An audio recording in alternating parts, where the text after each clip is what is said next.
The video I've never made that I'm going to make now, and I've never made it because I've been confused. He didn't know I was transgender.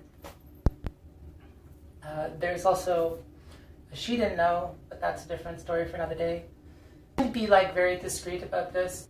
So I was in Walmart, of all places, and I was dressed kind of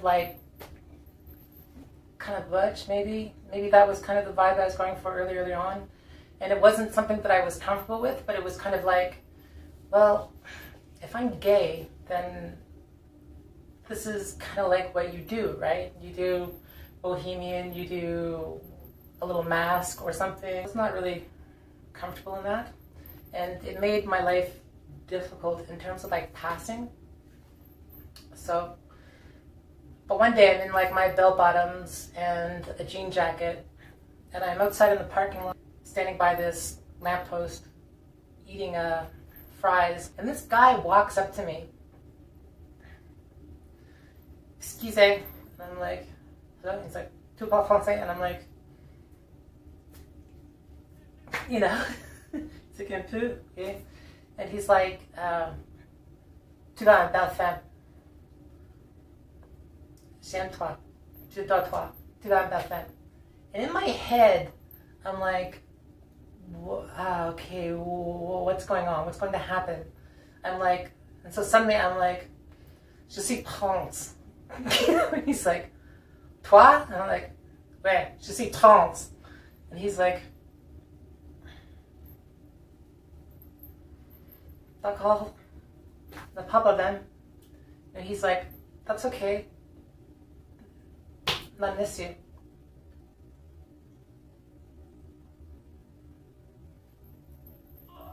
What? And he was like, do you want to come hang out? Do you want to come talk and get to know each other? Okay. And so one thing led to another. We started hanging out. It became a thing, and it was a very short thing, but it was like we would be. It was so wonderful to have somebody who would like sleep over. You know, I got to wake up next to somebody. I brought him to my appointments, and he was totally cool with that. Like, and held my hand on the way there, right? And held my hand on the streets, and let me hang off his arm, right? And let me be myself, and let me like put my head on his shoulder on the train, in front of everyone on the train, you know, or in a cab or something. And it was suddenly like, I went from suddenly being gay to being like, okay, I'm not gay, right? I'm not just into women. And and everything was like, I was doing my best to make this guy happy and keep him around. And there was something to the fact that he spoke my grandmother's language, to some degree. Both of us were talking in a very broken French, but we kind of made it work to some degree. And then one day he says to me, je suis mal dans ma tête. He's like, I'm sick in my head. I don't know what's wrong with me. I was literally, I think he was broke. And in my brain, I'm kind of going like, okay, there's something going on here. There's another girl in the picture, right? There's a cis girl in the picture. I know that has to be it. And he was broke, and so I bought him some things that he needed, which wasn't an issue. And then he needed a place to live, and only having known him in a short period of time, I was like handing him the key to my apartment. You know, I really did not know this guy well enough to be handing him the key to my apartment, but he seemed like he was kind of destitute, you know. And I saw the place where he lived, and I was kind of like, okay, and he'd been laid off due to COVID, and he hadn't gotten paid, and just I didn't have the money to pull out of my bank account and pay his rent And there was part of me that said that this is wrong, you know, and I was like, okay, then I'll give you the key, you can stay at my place, right? Not a problem. You know, I wasn't about to let somebody that I was like sleeping with and somebody, you know, whom I was in love with go homeless. You know, like it would just be, even if it was just 3 weeks, you know, like if I invited you into my bed, then I invited you into my life and I will do anything I can to make it work. And just as I'm handing this guy the key, right, he says to me, "Je suis mère dans ma tête." And I'm like, "Pourquoi? Why? You're sick in the head, why?" And so I'm walking him back to the train because he's going home. And I'm like, "Ça c'est une autre femme. Oui? Tu vas avec une autre femme? There's another girl. You're with another girl." And he's like, "Yep."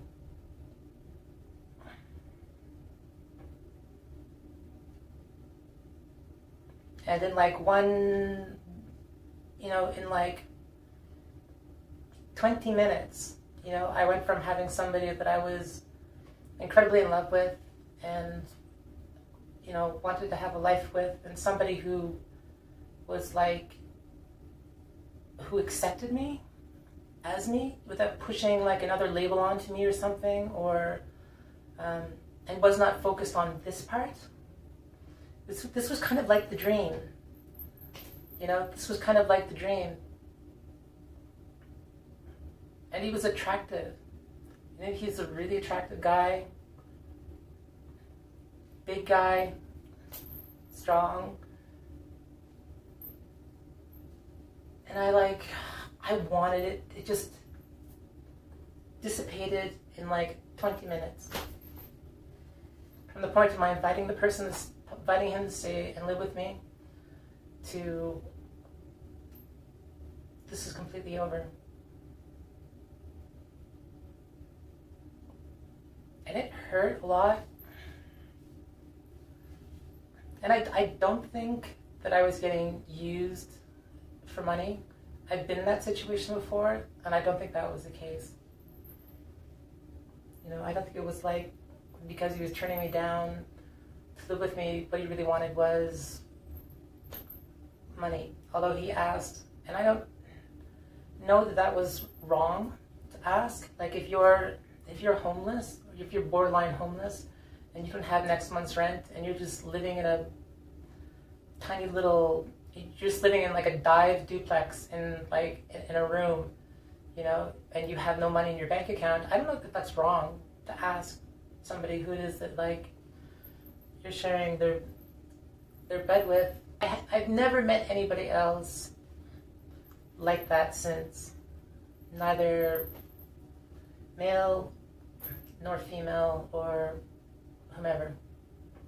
Is that when guys or people, you know, people in general, when they fall in love with us, you know, when you fall in love with somebody, you know, their differences become amplified, right? So you see somebody, you fall in love with them for whatever reason, because they're intelligent, because they're funny, because they're attractive, because I think pheromones a lot of the time, you know, you just suddenly click with someone chemically, and then it's just working, like it just works,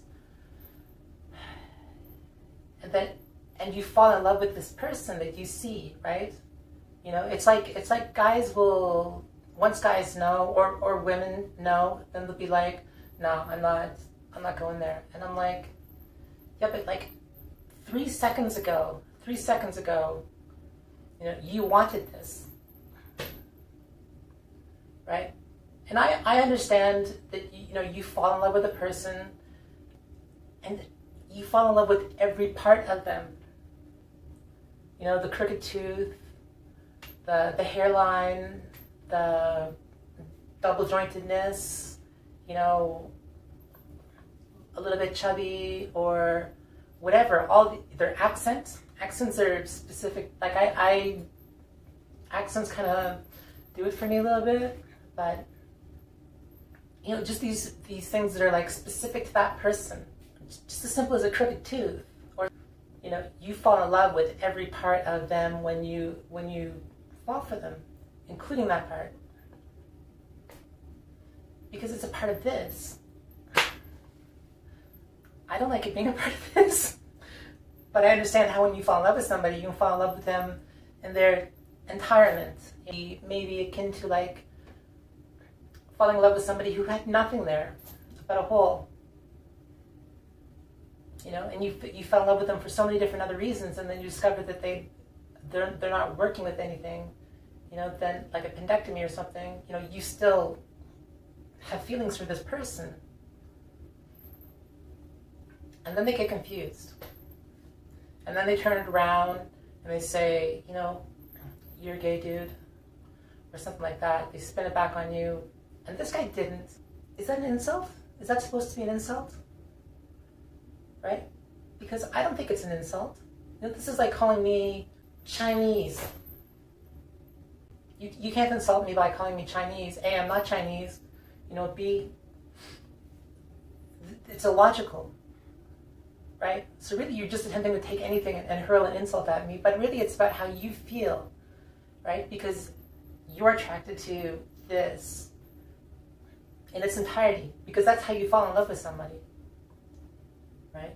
But you don't fall in love with them because I look like Robert Redford, right? Or because I look like Brad Pitt, right? Or because I have breasts like Brad Pitt. You know, or because I have mannerisms like Brad Pitt, or because I have Brad Pitt's ass, or something. You know, Brad Pitt's supposed to be the ideal of male beauty, I guess, or something. I don't know, whatever. He is attractive, but there's nothing about this that is like Brad Pitt. So how could you be attracted to me and feel like this is a gay relationship of some sort or another? You know, if anything, if you want to apply the term gay, you know, it's in relation to this and a girl. And I always thought that, like, I liked girls, right? Because I had sex with guys, and I didn't like... There's a ton of reasons, but I just typically maybe fall in love deeper with women when they express an interest in me, but then suddenly there was this room for this guy who accepted me on a level that no guy or girl accepted me.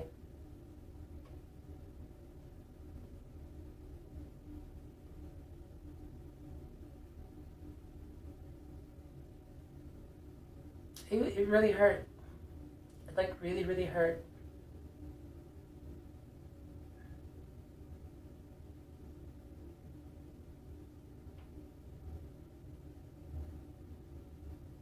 I've had different guys. Like afterwards, I was kind of like, okay, guys are a possibility, and so I, you know, attempted to form relationships with some different guys and stuff like that. And often the same thing. You know, they'd spin around and say, you're gay, or something like that. And I'm like, you're not gay for being attracted to me. You know, when you walked up to me on the street and struck up a conversation, you know, and then we exchanged numbers. And the idea that we would hang out later, or you know, you helped me carry something to my door or something like that, right? You didn't do it because you're like, oh, you're such an attractive whatever, because you're an attractive guy. But you did because you were attracted to me because I'm female, right? Even that part is female, you know. I don't like that part. I have a lot of dysphoria around that, but I completely understand the situation where it's like you want to give the other person everything you can to make them happy and keep them around. But I've never been able to do that. I've never been able to go there. Not in any large capacity, you know, just very minutely. I tried once. This guy I was with, it wasn't, I'm not laying shame on anybody. So I took his hand and I put it there. I was like, this is what you want? Stick around. You know, and and I ended up crying. Like, I ended up crying for like a half hour straight or something, because it was just such an overwhelming sense of dysphoria that I was like, I can't handle this. I can't, this is just way too depressing. This is not who I am. This is not what I wanted. And every time I meet someone and then they're kind of cool with it, and I'm like, you know, maybe I'm not hung up on the genitalia thing, and I kind of like, I am. I wish I wasn't. It's definitely not a badge of honor. It's definitely not like, it's not a game of some sort or something.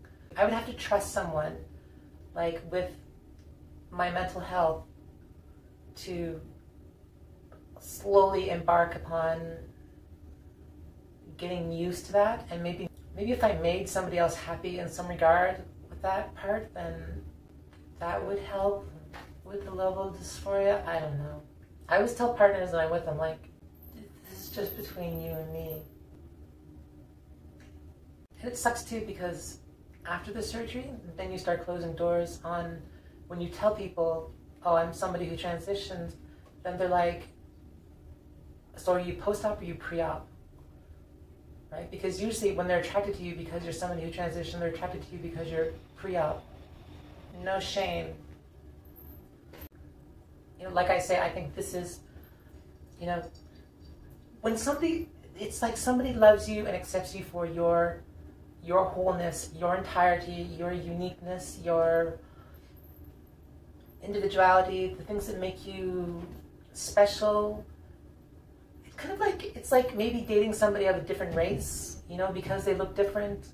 Maybe you feel there's a uniqueness there. Maybe it's kind of superficial, but you feel like there's a uniqueness there to this relationship, a certain quality, or things about their culture become attractive to you, or they have a crooked tooth, you know. But I think when guys start to warm up to the idea of like, okay, this is okay, this is all right, this isn't a big issue, this is like, I love you for your entirety. I remember seeing a picture of a naked trans woman, like, around the time that I decided that, like, I'm going to do this. I did not see her as being incongruent. She looked entirely whole to me. Like, her beauty was entirely whole. With, you know, I don't feel that way about myself. But then looking at her, I was like, I totally get it. Like, I get why somebody would fall in love with this type of girl. Just because it's a level of uniqueness. When you're looking at, you know, this female, and everything works, right? You know, it's always the people who, it's always like the guys who you meet on dating sites or something, or text messaging when you tell them, and they go ballistic. You know, they're always like, you should have told me beforehand, you should have told me beforehand. And I'm like, before your hand did what? Because your hand did nothing, because we've never met in person. You haven't even laid a finger on me. So before your hand did what? Because of how they're programmed to think. Gay men are not attracted to girls like me. No, not in my experience. All but one guys that I've known since I transitioned were straight. One guy was openly, admittedly bisexual, and nothing happened between us. Probably because I was like, oh, you're really going to be into that part. It's not a warm-up thing, it's like straightforward kind of thing, right? And girls too, like girls who usually take an interest in me, it's the exact same thing. I'm always running out of bloody space on my phone.